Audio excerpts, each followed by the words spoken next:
During this segment of Mastering Concrete Engraving, we will be reviewing the critical steps and considerations of surface preparation before staining. As with any decorative concrete project, preparation is as important, if not more important, than the work itself. Shortcuts at this stage can cause delays and rework, which leads to additional expense as the project evolves. Be sure to rope off the intended work area in advance of any work.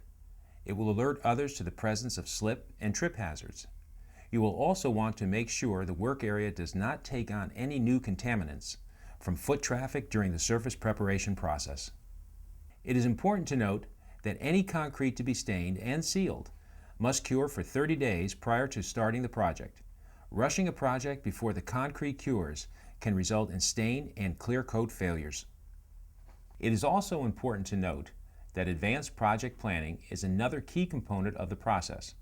In some unique circumstances, you may need to pre-cut the designs for stain layout purposes in advance of surface preparation.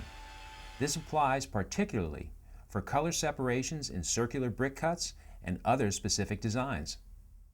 Techniques and the process you will use for preparation vary based on whether the project is interior or exterior, and whether the surface has various visible contaminants.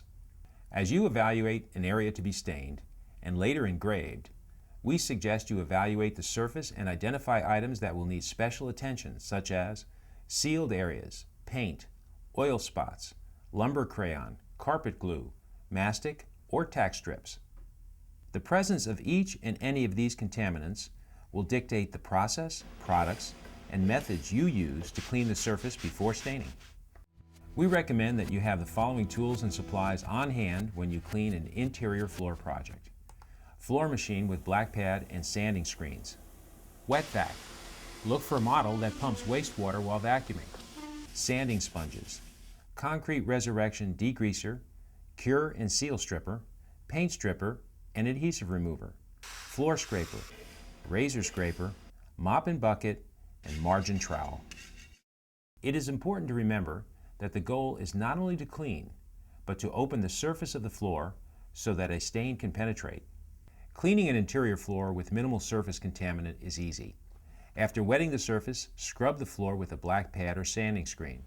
Sanding screens are more aggressive and best used on surfaces which are hard troweled. In these cases, a sanding screen will do an excellent job in opening up the pores within the surface before you stain. It is important that you apply only the amount of water you can control. Care here will prevent you from damaging surrounding surfaces that may be water sensitive, such as drywall and molding. As you are scrubbing, if the floor machine does not remove marks, spot treat with a sanding sponge and re-scrub the area. Work in small sections so you can immediately wet vac the water and slurry created in the floor machine scouring process. A wet mop up following the vacuuming is the preferred next step. This basic process will meet the surface preparation needs of floors that have drywall mud, light markings, standard dirt, and dust. When you encounter an aged interior surface that has an oily and residual film, you should spray small amounts of concrete resurrection degreaser immediately after the initial wetting process, or add the recommended dilution ratio directly into your water bucket in advance of wetting the floor.